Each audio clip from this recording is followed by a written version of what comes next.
샬롬 할렐루야. 2차 영혼육 9번째입니다.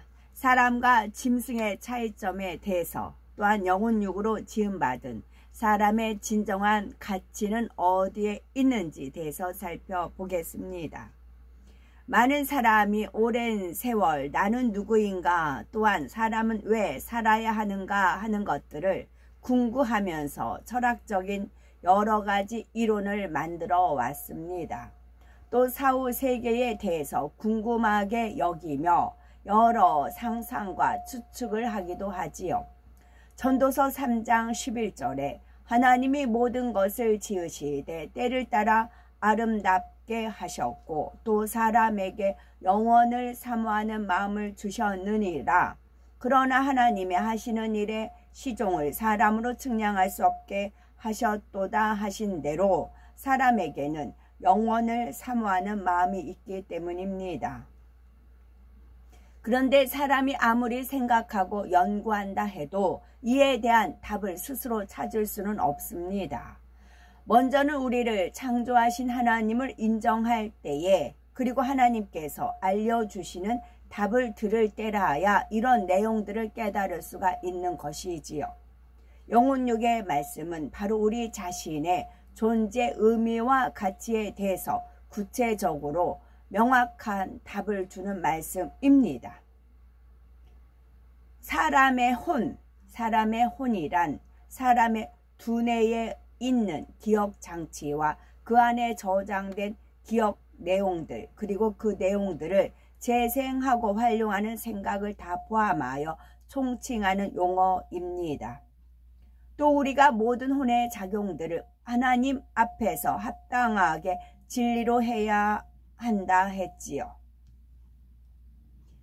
진화론을 믿는 사람들은 하등한 생물부터 시작해서 기능과 구조가 복잡한 고등 생물로 진화가 되었고 결국 사람으로 진화되어 나왔다고 설명을 하지요.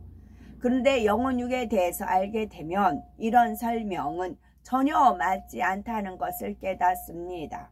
사람과 짐승은 근본적으로 시작이 다르며 구성 또한 전혀 다르기 때문입니다. 사람은 영혼육으로 구성되어 있고 그 중에서 가장 중요한 것은 영입니다.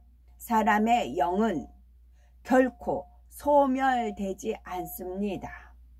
육은 사람의 영과 혼을 담고 있는 그릇과 같고 장막집과 같습니다. 육이 썩어져 없어진다 해도 영은 소멸되지 않으며 혼도 영과 결합되어서 그대로 남게 됩니다. 혼도 영과 결합되어서 그대로 남게 됩니다. 그러면 혼과 영이 결합이 되었습니다. 영은 하나님 거예요. 내 거야 하고 하나님께서 가져가셨어요. 그러면 남은 건 뭐가 남아요? 혼만 남아요. 그 혼이 본인 거입니다. 그래서 우리가 혼을 잘 담아야 됩니다. 내가 무엇을 생각하고 무엇을 입력하고 무엇을 하느냐에 따라서 본인이 자신이 되는 겁니다. 그런데 하나님께서 짐승들을 만드실 때에 사람처럼 생기를 불어 넣으신 것이 아니므로 짐승에게는 영이 없고 혼과 육으로만 구성되어 있습니다. 고기나 새, 육지에 사는 짐승들 모두 마찬가지지요. 이들은 머릿속에 뇌가 있고 태어나서부터 그 안에 입력시킨 지식들과 본능에 따라 움직이고 살아갑니다. 결국 죽어서 육이 썩으면 혼도 소멸이 됩니다. 곧 뇌세포가 썩어 없어지므로 그 안에 담겼던 기억들도 소멸되고 더 이상 혼의 작용도 일어나지 않으며 완전히 무로 돌아가는 것이지요. 전도서 3장 21절에 인생의 혼은 위로 올라가고 짐승의 혼은 아래 곧 땅으로 내려가는 줄을 누가 알랴 하여 사람과 짐승의 차이를 분명히 알려주고 있습니다. 이런 차이를 알지 못하는 사람들은 집에서 기르던 짐승이 죽으면 너무나 슬퍼하고 애통하는 것을 봅니다. 사실 죽은 짐승을 위해서라기보다는 자기 슬픔 때문에 눈물을 흘리는 경우가 더 많지요. 본인이 정성을 들였고 본인이 정을 주었고 본인이 거기다 투자를 했잖아요. 거기에 대한 애통입니다. 본인이 거예요. 본인. 그 막상 그 멍멍이라든가 그거는 죽는다 그러면 그건 생각을 안 해요. 그냥 그걸로 땡이에요. 그런데 사람이 밥을 주고 챙겨주고 온갖 정성을 다 했잖아요. 온갖 정성을 다해서 그거에 대한 그런 정 때문에 그렇게 슬퍼하는 경우도 있겠지요. 가령 농촌에서 밭을 가는 소의 입장에서 볼 때 죽고 나면 더 이상 매맞지 않아도 되고 고된 노동을 하지 않아도 됩니다. 그러나 주인의 입장에서 보면 재산에 큰 손실을 입게 되므로 슬퍼하는 것이지요. 애완용 개나 고양이도 죽으면 그들 편에서는 더 이상 고통도 슬픔도 없고 그것으로 끝입니다. 그러나 주인의 입장에서는 자기가 정을 주고 사랑하던 존재가 없어지므로 허전하고 서운하니 슬퍼하는 것이고 또 자기가 죽음을 두려워하는 것처럼 짐승들도 그럴 것이라고 생각해서 불쌍히 여깁니다. 물론 짐승들도 생명이 있기 때문에 고통을 느끼고 두려움을 느끼지요. 나름대로 혼의 작용을 하기 때문에 주인이 애정을 쏟아주면 이를 기억하고 주인에 대한 특별한 애정을 보여주기도 하고 즐거움이나 분노나 슬픔을 표현하기도 합니다. 그러나 짐승이 하는 혼의 작용에는 한계가 있습니다. 짐승은 태어나면 본능에 따라 생존하는 법을 배우고 배고프면 먹고 졸리면 자고 때가 되면 번식하고 그러다 죽습니다. 본능에 따라 살아가기 위해 필요한 만큼만 혼의 작용을 하는 것이지요. 짐승들은 가치 있는 삶이 무엇인지 고민하거나 내가 죽으면 어떻게 될까 생각하면서 신을 경외하거나 종교를 찾는 경우는 없습니다. 물론 짐승도 본능적으로 죽음에 대한 공포는 있지요. 누군가 자기를 죽이려고 하면 도망가기도 하고 위험을 느끼면 저항하거나 두려워합니다. 그러나 위험을 느끼는 순간에만 두려워하는 것이고 눈앞에서 위험이 사라지면 죽음에 대한 공포는 금세 사라집니다. 그런데 사람은 짐승과는 전혀 다른 차원에서 더 복잡하고 다양한 혼의 작용을 합니다. 단지 먹고 사는 것 이상의 가치 있는 것을 추구하는 능력이 있기 때문에 문명을 발달시킬 수도 있고 삶의 의미와 가치에 대해서 고민함으로 철학과 종교를 만들어내는 것이지요. 사람은 죽음에 대한 반응도 짐승과는 다릅니다.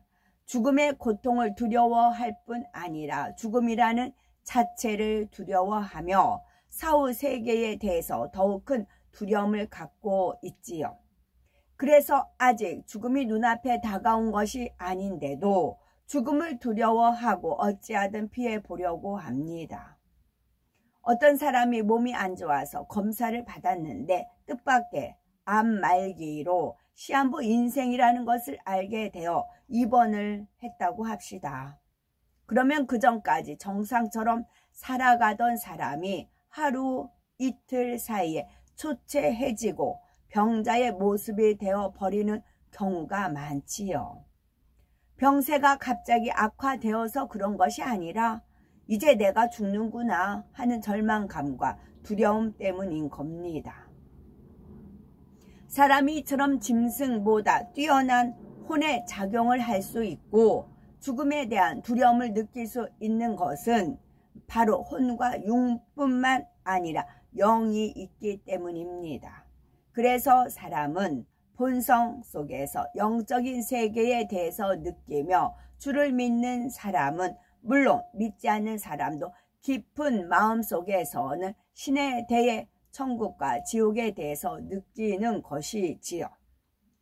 과거에 하나님에 대해서 알지 못하고 복음을 듣지 못한 사람들 중에서도 양심이 선한 사람들은 막연하게나마 하늘을 섬기며 선하게 살아가려고 했습니다.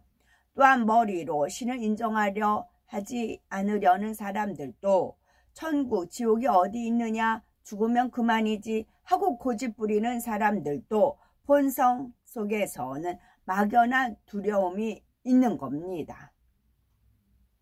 만약 그런 두려움이 없다면 사람들은 죽음을 오히려 환영할 수도 있습니다. 가난과 질병과 온갖 고통 속에 구차하게 살고 있다면 차라리 죽어서 영원한 안식을 취하는 것이 더 낫지 않겠습니까? 그런데 아무리 입으로는 죽고 싶다고 하는 사람도 막상 죽을 상황이 되면은 어찌하든 살려고 발버둥 칩니다. 물론 너무나 절망스러운 상황에서 자포자기하거나 마음과 생각을 악한 영에게 뺏겨버리는 경우에는 그런 두려움조차 잊어버리고 스스로 죽음을 택하는 경우도 있지요. 그러나 어느 정도 자신을 제어할 수 있는 경우라면 아무리 신을 부인하는 사람이라 해도 죽음에 직면할 때 본성 속의 두려움으로 고통받으며 조금이라도 더 오래 살려고 합니다. 여기서 떠올려 주신 거 얼른 말씀을 드리겠습니다. 주님 올해 합니다. 주님 혼인식 합니다. 혼인하십니다. 이제 우리나라 하늘로 내려오신다. 이제 공간의 개념으로 말하면 뭐 이제 공항도 있잖아요. 우리나라 공항, 이스라엘 공항, 일본 공항 다 공항이 있잖아요. 배도 역시 마찬가지 있잖아요. 배에 바다에도 길이 있고 하늘에도 길이 있고 그렇습니다. 그래서 주님께서 우리나라 하늘 공간으로 내려온다는 겁니다. 공간이. 왜 그러냐면 아버지께서 설명해 왜 그랬겠느냐 이제 그러셨어요. 신부가 있기 때문에 그러느니라 그러셨어요. 이스라엘 보면은 이제 우리 구식도 그럴 겁니다. 구식도 이제 구식도 그렇고 이스라엘 보면은 그 아가씨 집에서 시집가는 날에 있네. 시집가는 날에 시집가는 영화에 그 신랑이 말 타고 이렇게 오잖아요. 신부 거기서 이제 혼례를 치르고 그리고 나서 이제 신부가 가마 타고 시집을 가잖아요. 신부가 한국에 있기 때문에 그래서 대한민국 하늘 위에 그런 거고 말씀드릴게요. 애국가 1절부터 4절 나온 그 화면이 종전에 특히 바뀐 화면도 있어요. 새로 바뀌었는데 종전의 화면을 보면은 그 애국가 한 절 한 절 거기에 다 하나님께서 저한테 25년 전에 퍼즐이 다 거기 들어 있습니다. 그 중에 하나가 중전이라고 하죠. 중전 복을 입고 혼자 빙 돌리면서 춤추는 게 있어요. 그거 찍어서 제가 한번 올려드려야 되겠네요. 그것이 있어요. 그래서 아버지 저것도 있네요. 제가 그랬거든요. 그리고 소나무에 학 올라가는 거 있죠. 학도 있고 그래요. 그러니까 우리나라 애국가 4절에 하나님의 섭리와 뜻과 그 모든 것들을 이제 화면상에 담아 놓으셨어요. 근데 그걸 이제 바꿨어요. 바꿨어도 불구하고 거기에 또 있어요. 아무리 바꿔치기 한다 해도 하나님의 뜻은 고정입니다. 고정, 높은 높은 마음이십니다. 그 말씀 드리냐고요. 18세기 계몽주의 철학자 볼테르는 유명한 무신론자로서 50년 내에 기독교를 말살시키겠다고 장담하며 많은 무신론 책자와 하나님을 대적하는 글을 썼답니다. 그러던 그가 임종할 때가 되자 나는 하나님과 사람에게 버림을 받았습니다. 나는 두려운 지옥으로 가게 됩니다. 차라리 나지 않았으면 좋았을 것이라고 탄식했다고 합니다. 머리로는 하나님과 천국, 지옥을 부정한다 해도 임종에 가까우니 어떤 것이 참인지를 본성 속에서 느낄 수 있었던 것입니다. 재미있는 사실은 기독교를 말살시키려고 글을 써온 볼테르의 집은 그가 죽은 지 20년 후에 성서를 출판하는 출판사가 되었고 나중에는 외국어 성경까지 출판하는 본부가 되었답니다. 살아계신 하나님의 말씀은 어떤 사람이 부인하거나 대적하는 것과 상관없이 영원히 살아 역사하시며 오늘날까지도 전 세계로 전파되고 있는 것입니다. 때때로 사람들은 짐승의 원한을 품고 죽으면 그 혼이 사람에게 복수한다는 이야기를 듣고 두려워하기도 합니다. 그렇지만 짐승은 육의 죽음과 함께 혼도 소멸되기 때문에 누구에게 해를 끼치고 싶어도 할 수가 없습니다. 또한 아무리 오랜 세월이 지난다 해도 혼과 육으로 된 짐승이 진화되어 영을 가진 존재로 변할 수는 없습니다. 오직 하나님에게만, 사람에게만 하나님께서 영을 주셨고 그래서 아담은 모든 것을 다스리며 지배하는 만물의 영장이 될 수 있었지요.